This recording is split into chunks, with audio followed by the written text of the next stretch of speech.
ঢাকাই সিনেমার নন্দিত অভিনেত্রী শাবনূর 17 ডিসেম্বর তার জন্মদিন। এদিন উপলক্ষে দেশের টিভি চ্যানেলগুলোতে প্রচার করা হবে তার অভিনীত সিনেমা।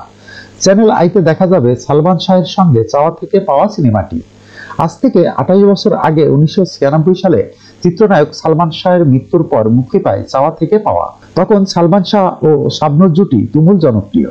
শাবনূরের জন্মদিন উপলক্ষে চ্যানেল আই আবার প্রচার করতে যাচ্ছে এম সরকার পরিচালিত চলচ্চিত্রটি।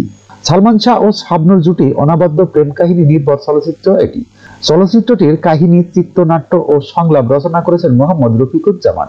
অন্যান্য চরিত্রে অভিনয় করেছেন ডলি জহর, প্রবীর মিত্র, আহমেদ শরীফ, আনোয়ার হোসেন দিলদার, ব্ল্যাক আনোয়ার, কাবিলা, ডন প্রমুখ।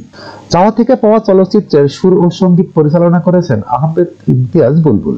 গানের কথা লিখেছেন আহমেদ ইমতিয়াজ বুলবুল ও আহমদ জামান চৌধুরী। ছবিটিতে 8টি গান রয়েছে। গানগুলোতে কণ্ঠ দিয়েছেন কনক চাপা, খালিদ হাসান মিলু, শাকিলা জাফর ও আগুন। যখনকার খবর তখনই দেখতে চোখ রাখুন সুন 24 টিভিতে। চ্যানেলটি সাবস্ক্রাইব করুন।